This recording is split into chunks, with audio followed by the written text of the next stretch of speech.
Hey, what's going on, y'all? Yeah, I'm back again.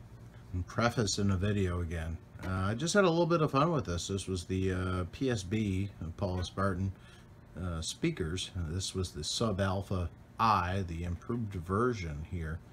I had a little bit of fun. This was given to you like 8 years ago. It's been kicking around in my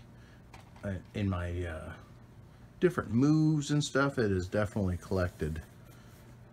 Oh boy. An amazing amount of dust. But the driver looks real beautiful and good. Cabinet's in good shape. It just doesn't power on, so I have nothing in the game on this. This is one of those things I can't fix. It's going to recycling, so we need to get this either fixed or out of here. I don't have room for this. Can you imagine? Oh, I already know I'm going to get flack for doing this, but hey, this is cheap and easy and it saves it. So we're going to do it quickly.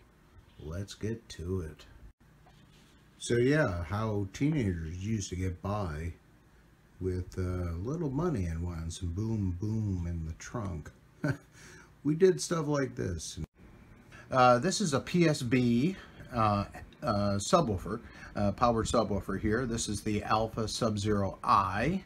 And I, of course, stands for improved. It's a double the power output. This came out in like 2005, I think. The original was like 2001, but the SubZero I is double the power output. So this is sitting here, and of course it has this goofy little plug. It's almost like an IAC3, just missing the third plug. You can't actually use that, but I actually found it somehow in my pile of junk. Is the actual plug for this here. So yeah, it's a 2-prong plug. I was like, man, I'm gonna throw this out. This kind of confuses me because when it's sitting in a pile of the 3-prong ones, it kind of gets misinterpreted. And yeah, this one has the built-in fuse like I had before on that Bogan amp. So that's actually missing. I've never did anything with this, and I've always thought I'd have time to do it. Well, let's get through it because I need to either see if this goes or blows and do something else with it. I'm very surprised at that. So what I've done is I'm going to go ahead and get this powered up, and since I'm missing that fuse block, we got the 6 amp there, so we're going to pull one out of the old trusty fuse box. And we're just going to do a cheap and dirty way to see if this actually works or not. Take the fuse that fits into this here. It's always good to have a variety pack, so the different lengths that they come in. What we're going to do is just force that in there and be able to pull it back out, quick release. We'll see if this powers up or blows this fuse, or maybe it just is fine. This thing goes or blows. First thing is, since it's been on 7 years, I'd be embarrassed if the green light, there's a green light on the front here. Let's see if it's actually powered up. If it is, this thing's been sitting around just wasting time because this could have been very well used. Light would be right there, or maybe it's a red light, so we don't have that. Okay, well that's mean we got to get inside this thing here. But I'm going to see if that fuse blew or not, and if it didn't, then we'll know.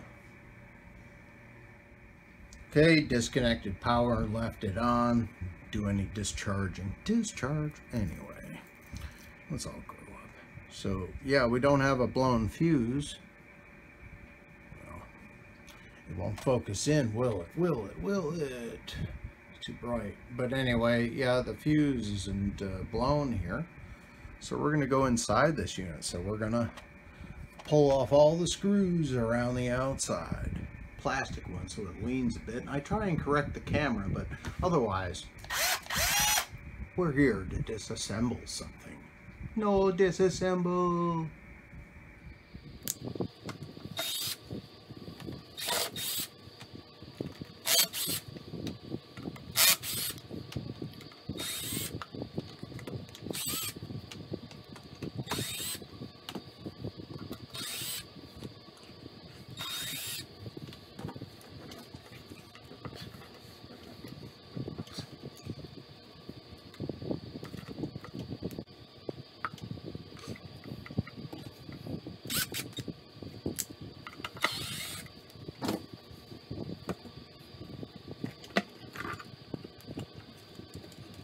actually a rise in these capacitors, which you can see that beautiful glue, a lot of electronic components. This could be the issue right here and not allowing power up. It could be a couple of different things, of course. Even if you can't fix this, this cabinet and speaker is probably still good. This is all inclusive on here.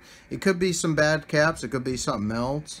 But like I said, I don't have time to really go through this. So what I'm going to do is I already pulled this off. The speaker terminals were down in there. And as you can see, I've removed these speaker terminals to the terminals that are actually not damaged over here. I was going to solder to it, but look at all this glob. We're trying to make it cheap, easy, and free. So we got the speaker terminals already here. So we're going to go ahead and put some spade connectors on there, and I got some heat shrink ready to go.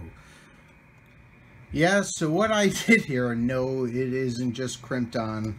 I soldered these, each one of these, and now that's even better. Before you give me slack, they just crimp these on. These are all just crimp-ons. No solder on those whatsoever.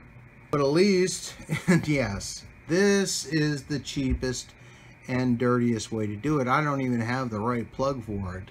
As you can see, you're supposed to use a spade. I don't have that. But guess what? Quick and dirty, this will work and make connection from that, so I do apologize.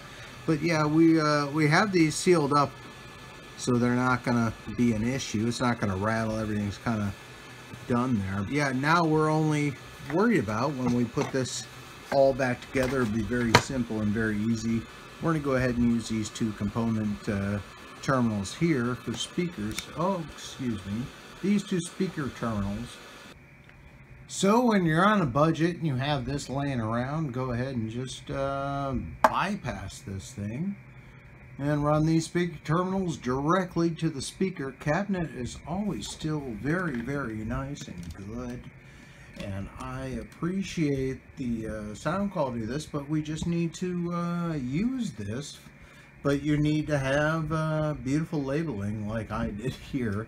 This is pretty much the way we do it in the commercial audio video field as well, and staging is usually gaffing tape. But yeah, filtered high level, negative, positive, so I hope no one tries to do anything here. I already marked that off, but negative and positive, and it has to be filtered out through a another amp, since we're bypassing this amp. But yeah, it's pretty much the cheapest and dirtiest way you could ever fix a subwoofer that's powered is yeah, just bypass it.